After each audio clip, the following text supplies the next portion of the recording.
and Stephanie Grace, columnist, The Times-Picayune, New Orleans Advocate. And Dave, we're going to go over to you. Boy, it's something that's just really stunned everybody in this region. I mean, all over the country, really. Partial collapse of the Hard Rock Hotel that was under construction downtown. What happened? Well, we should start by saying we have far more questions than we have answers, even now, 6 days after this tragedy began. What we do know is that during the construction on Saturday morning, right around 9 a.m., people in the building, there were 112 people in the construction project at the time, started hearing creaking noises, started hearing glass shattering, and they ran for their lives.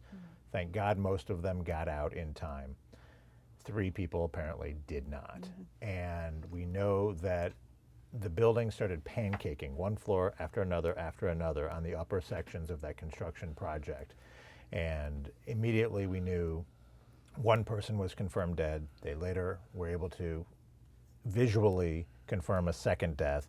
And there's still a third person who is officially listed as missing, but they have transitioned from an effort to rescue that person to an effort to recover that person, even though they still have not actually found any evidence of the body. They believe it's under the rubble. They can't go in. They can't get searchers and recovery teams into several portions of the building yet for a number of reasons. The thing that has the most concern, and much of the talk the last several days, has been about those towering cranes that are more than 18 stories tall that sit over the project, both of which are leaning, both of which the contractors can't believe haven't fallen yet. And so they've been spending the last day and a half placing explosive charges on the horizontal portions of those cranes, the big long arms that are hanging over the project and partially over other areas, and been cutting pieces. And they tell us that tomorrow morning at some point they'll get the go-ahead. And shortly after noon, we expect they will implode both of those cranes, bringing them down, they anticipate, right where they stand. They say they've got the best people in the world who know how to do this, who have done this many, many times. And so the plan is to, sometime shortly after noon, go ahead and make that happen.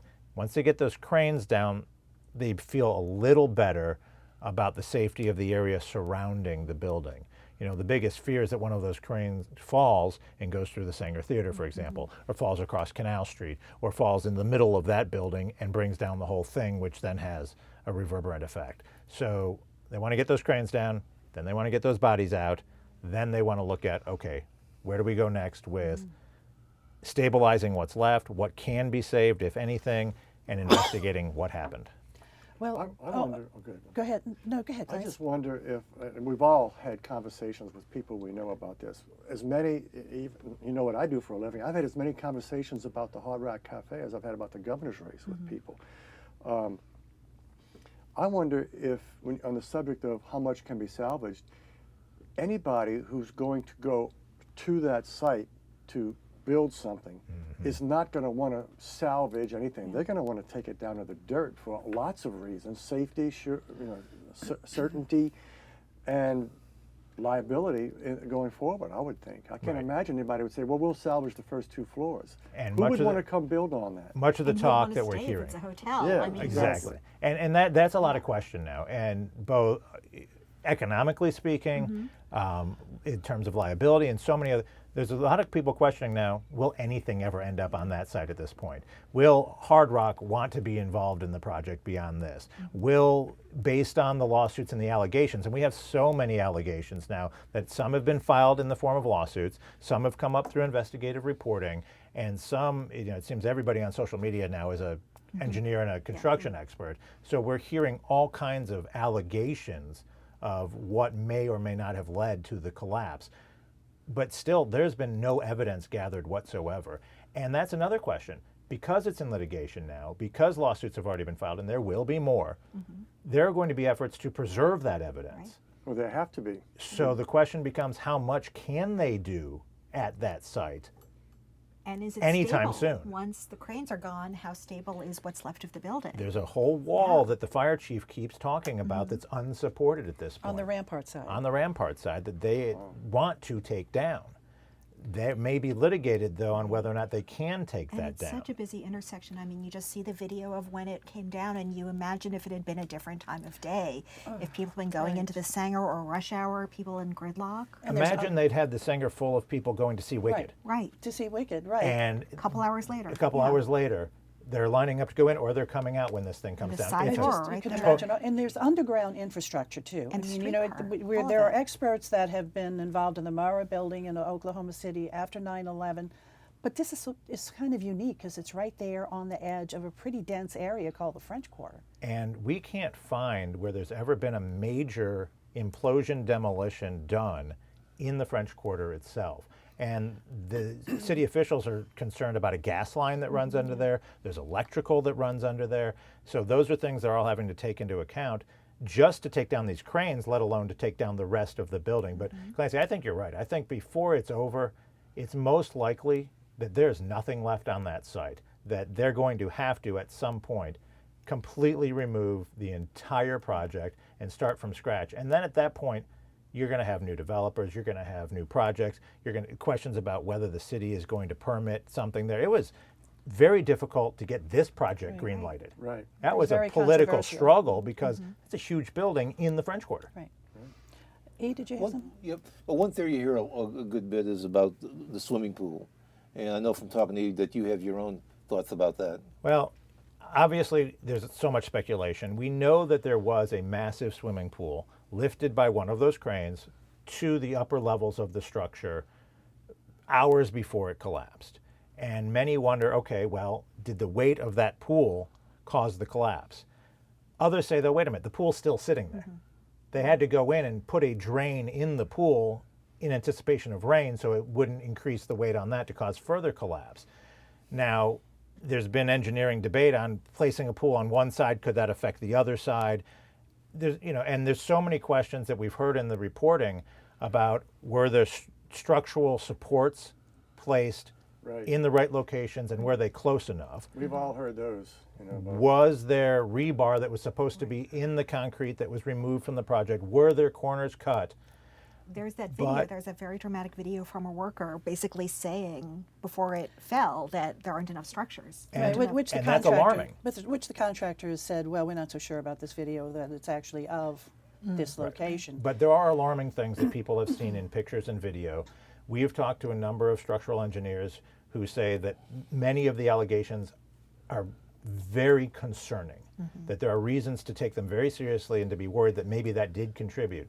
But others say subcontractors and workers may not always be familiar with the latest technology, with the latest information in terms of the engineering, that there are different materials that can be used, that can be placed at different spans, and obviously there's going to be a lot of speculation, but eventually they're going to get to the bottom of this. And then the whole other thing is the question about the Safety and Permits Office Yeah. Right. in New Orleans, when we know there's an investigation Right. into alleged corruption in that office. Well, we could take up this whole half hour about this discussion, and we're just beginning, really, our discussions about it in the weeks to come. OSHA was there first thing on Saturday, but they really haven't been able to get in until they're able to remove the remains and get the cranes out of there. So stabilize a it, yeah. lot of There are two investigation and bodies still research going in to have to there. go on there. Yeah. All righty, Dave. Thanks a lot. And by the way, there was a governor's race plus other elections on that same day. We have a runoff for governor, Clarence. Yes, and a very hotly contested one. I don't think there's an accurate poll out there yet, and the race is just beginning. This is a 5-week runoff, so it's not the usual 4-week runoff, and not quite the old-time 6-week runoff that Earl and I knew when we were younger reporters. So there's a lot of ground left to be covered, a lot of mud left to be slung, and it will be slung. Interestingly, the most interesting development this week was the sudden publicity surrounding a guy who's been in the background as far as the public is concerned, but very much in the foreground among the political class, a guy named Lane Grigsby, who is he's a Republican donor, but he's really more like a Louisiana oligarch. is Or what he a really is. kingmaker if you actually To listen his to words. him. He said well, that. that's what an oligarch is, I think. Yes. You're not So supposed to say it out loud. Well, but till he But said he it. did, yes. And that's arrogance will get you every time. So I'm sure there will be some commercials, because Eddie Risponi has already described in the primary and before that Lane Grigsby, who was a very wealthy Baton Rouge guy, contractor, made hundreds of millions of dollars, very successful in his contracting business, taught Eddie Risponi or helped him get started as a contractor himself, Risponi that is. So, and Risponi has said that Grigsby is one of his, or is his main political mentor. We should probably say what the controversy was, which did not have to Yes. do with the governor's That's race. It right. had to Go do ahead. with the You state take senate that. race in Baton Rouge.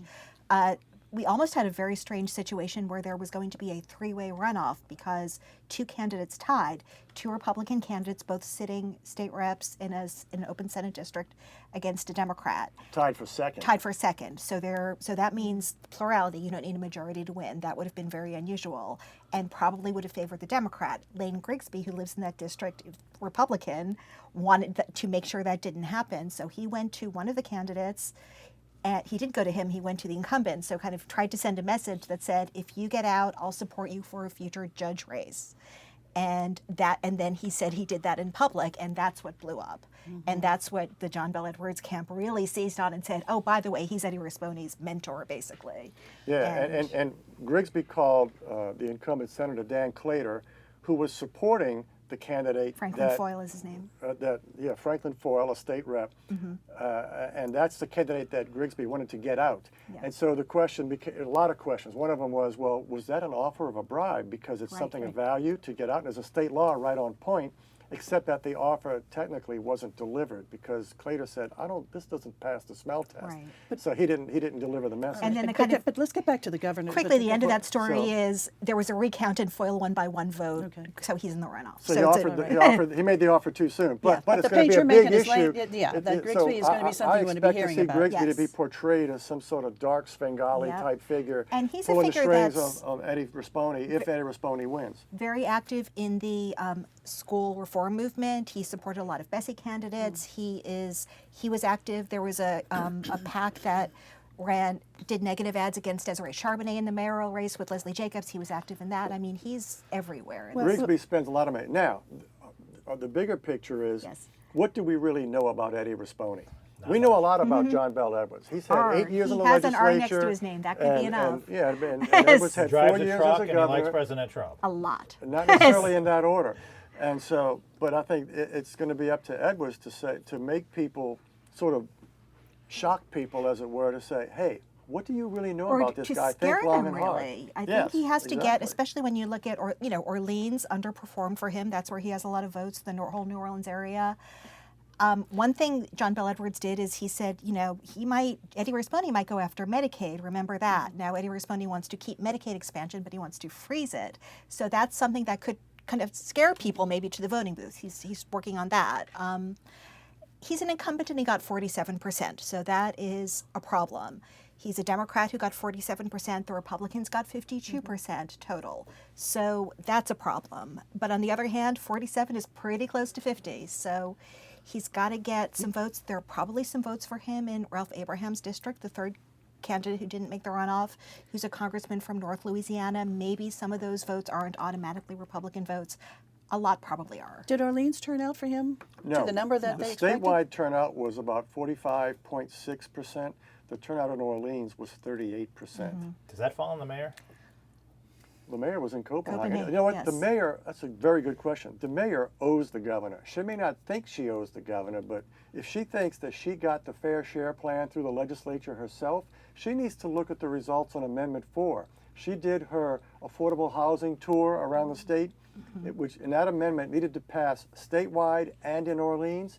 The only parish where it passed was Orleans. She failed miserably, and then she went to Copenhagen the week of the election, and when she should have been here, frankly, politically, trying to get turnout for John Bel Edwards. So does Edwards say to her, why didn't you deliver for well, me? I don't know Where- if he says that because who knows what she's thinking. I'm hearing from Or people does that she she really- thinks that she didn't know the governor.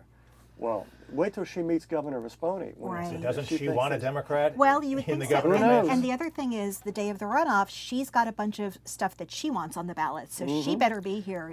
She has a millage. She has that fair share tax on Airbnb and She's got two she's- big things. So in the Orleans ballot. really does need to be mobilized Yes. for more reasons than one. Okay, we'll continue to talk about this. We now need to talk about Jefferson Yes. Parish elections over there too.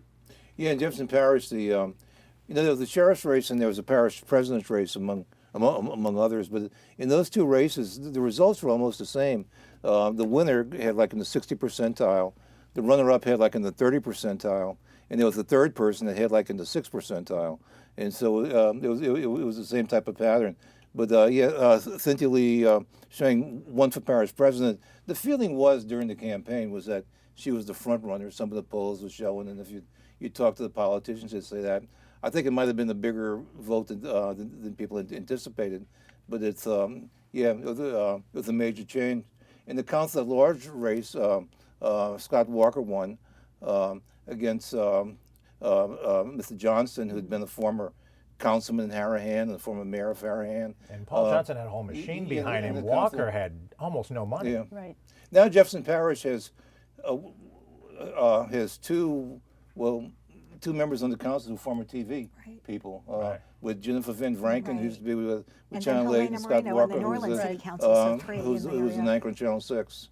Yeah, that's Interesting right. about the races in Walker's race over Johnston and Lee Shang's victory over John Young, it appears that if you looked at the polls, the undecided vote and the African American vote, which is over 30% registration at least in Jefferson Parish, all broke at the last minute for both Lee Shang and for Walker. Although Walker was polling a little bit ahead, but not 57-43.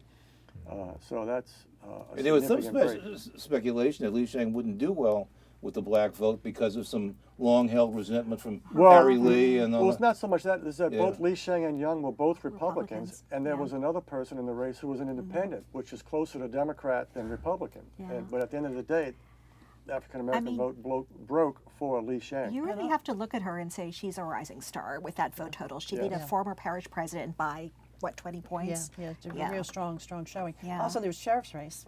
In Yeah, JP. well, we already had the Kind sheriff elected, and so this was sort of like the follow through, and Yeah. so that turned out to be. It was probably a race that shouldn't have happened. I don't think. That was never going to be a close race. Yeah, I don't think. Fortunately, He was polling just- 30-plus should've- points ahead. And He that's had no what money. did. Yeah. All right, okie doke. Well, other races then that happened last Saturday were statewide legislative races, also Orleans and other sections Right. also. Well, the whole legislature was up, Right. and there was a lot of turnover. There was always going to be a lot of turnover because this is the year a lot of people were termed out. Term limits hit. So, still a lot of races to go in Orleans. To me, that's part of the story. Most of the other races, not all of them in the area, are settled. There are, I counted 6 runoffs in districts that include Orleans. Some of them go into Jefferson Parish and other places. So some pretty hot ones. And again, we're losing some major figures in the legislature. Of course, the biggest one is John Lario from Jefferson Parish. Pat Connick was elected without opposition to replace him. But Neil Abramson, chairman of the Ways and Means Committee, J.P. Morrell, Walt Leger, Speaker Pro Tem. Danny Martini. is going Danny to- Martini. So his race was settled. Kirk Talbot was elected. He's a state rep. So some big runoffs. There are in Neil Abramson's district, Amy Freeman versus Kia Sherman. That was a really contested race. So 2 women. So that's interesting. We'll get some more women, I think, in Orleans anyway. Although there were a record number of women running There were. in legislative races, Yes. but And- still a record low number of women winning seats. There was a concerted effort to do that because we have one of the lowest representation. We have fewer women than most legislatures. That's the way I should put it. Mandy Landry against Robert McKnight in the Walt Leger district. Matthew Willard versus Eugene Green, 2 familiar names, familiar families. That's the Joe Bowie district. Joe Bowie's running to replace J.P. Morrell against another sitting legislator, John Bagneris. So they're in a runoff. That's a district. That's Orleans, St. Bernard, and West Bank of Jefferson. There's a Ninth Ward district. Adonis Expose and Candace Newell is her name, right? So there's so again, when we talk about Orleans, And where we are here, Turnout, District 94, there's incumbent Stephanie of course, Hoferty. I It's forgot a that district that crosses, it's the lakefront and Yep. mid-city of New Orleans and Bucktown, New Metairie, in Jefferson Parish. It's about 60-40 Orleans-Jefferson. Hopefully the incumbent was pushed to a runoff against another woman Right. who's a Democrat. So that district kind of favors Republicans, but you can't take anything for Well, granted. do we end up with a supermajority in both the House and the Senate? We're Especially very, with redistricting coming up after the 2020 census. We're very, very close. And then with the prospect, a pretty decent prospect of a Republican governor, we could turn really partisan in Baton Rouge, even more than we have. One thing to watch is if there is a supermajority, that means it's a veto-proof majority for if John Bel Edwards is reelected. Are those Republicans do they stick with the Republican Party? Because Stephanie Hilferty, people like her, there are some moderate Republicans who have been willing to work with the governor, have not been strictly partisan. Now there are Republicans who are targeting them, and in fact we have some runoffs in other part of the state where you have a moderate Republican versus a more conservative Republican. There's a group that used to be called the Committee for a Republican Majority, founded by David Vitter, now run by Jeff Landry and John Kennedy, and it's now called Committee for a Conservative Majority because they're trying to get rid of those moderate Republicans. Rhinos, Republicans in name only is what they would call them. So that's a dynamic here too. Which is an interesting name coming from a guy like John Kennedy, who was a liberal Exactly. Democrat 10 years ago. Oh, there's 12 that, years ago. yes. Anyway. So statewide races, there's a runoff for what, Secretary of State, Kyle Ardoin, who was elected for the first time, he was the deputy to Tom Shedler, who had to resign because of sexual harassment. He's going to face basically the same Democrat he faced last time, and he would be favored. It's all the other Republicans won handily. You wonder if people like Nungesser and Jeff Landry for a word about winning, because you kind of think maybe they were eyeing running for governor in 4 years. And then people like Garrett Graves, the congressman from Baton Rouge, I think there was a lot of that. I think people were trying to figure out what would happen in 4 years. Now, if Rasponi wins, maybe it's 8 years. Right.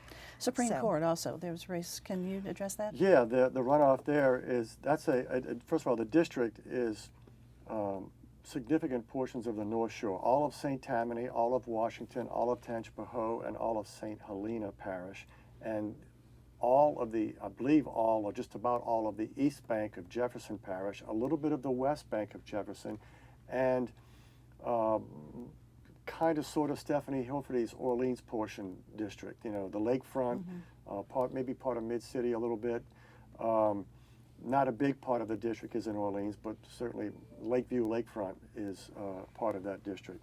And it's a conservative district. It kind of mirrors, in some ways, Steve Scalise's old district before it included St. Bernard and Lafourche and all that, and St. Charles. But for a long time, it was held by Pascal Calagero, who was part of the so-called liberal majority, 4-3 majority. Then it was when Calagero retired, it was won by Greg Guidry, a Republican judge in Jefferson Parish, and he held it until he got appointed to the U.S. District Court. So now that he's been appointed, this is a special election. There's one candidate, Will Crane, who's a sitting judge from the North Shore, versus Hans Liljeburg, who's an appellate court. They're both appellate court judges. Liljeburg is on the appellate court on the South Shore. So the North Shore component is 61% of the registered vote. But Liljeburg has gotten some support on the North Shore. So that could be a really close race. An interesting race. Okay, all righty. We're going to go now to another thing that happened last Saturday. It was definitely a busy day, and that was a water main breaking in Uptown and Panola Street, causing a boil water advisory, and then a second one on the heels of it. It was another one of these more than century-old water mains, massive pipes that gave way, and if you saw the video of the water and everything else shooting up out of the street and the flooding that ensued, it was very obvious what had happened. This situation was made even more complicated, though, by the fact that Sewage and Water Board moved pretty quickly to repair it and got it fixed and went ahead and lifted the boil water advisory. 3 hours later, they had to reissue the boil water advisory once again for all of Uptown New Orleans because they had increased the pressure too quickly after replacing the pipe, which led to a pressure drop, which then mandated another boil water advisory. And the Sewage and Water Board, in its defense, it keeps saying, hey, we've got all these pipes that are well beyond their useful life and they're going to break. This was not one where you can, like the last major boil water advisory where you can say, oh, well, someone was literally asleep at the switch. Or where you can say someone who tried to make the situation better made the wrong decision and made it worse by shutting down another pump and generator.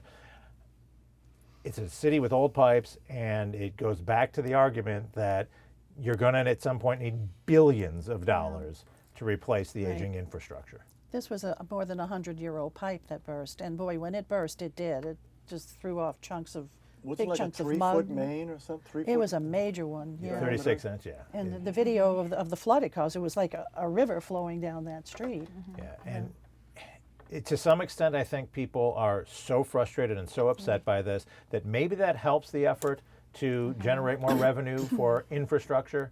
But at the same time, others say, wait a minute, this money for infrastructure, though, is also for police, it's also for firemen, it's also for equipment. And this is what will be on the ballot on November And this is 16th. And exactly. that is Yeah. something that we're Ballot going to number. talk about in And future after weeks, people because got right higher now assessments. we need to talk about looking ahead, because we're just about out of time.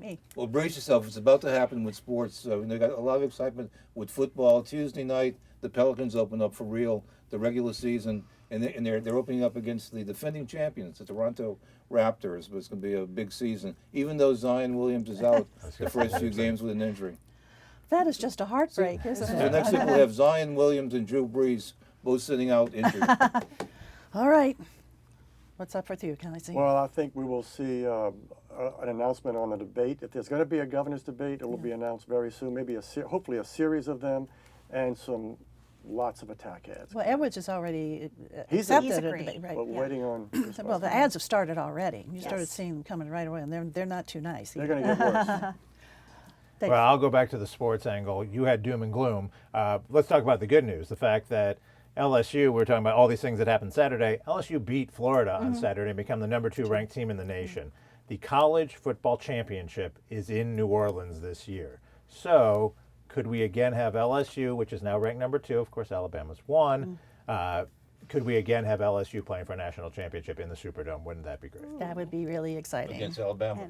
Wow. And back to politics. You mentioned the big race in the North Shore. Watch the North Shore, because there are two big runoffs, the parish president's race and the sheriff race. In both cases, incumbents forced into runoffs. So that'll be active. St. Tammany, What did I say? North Shore.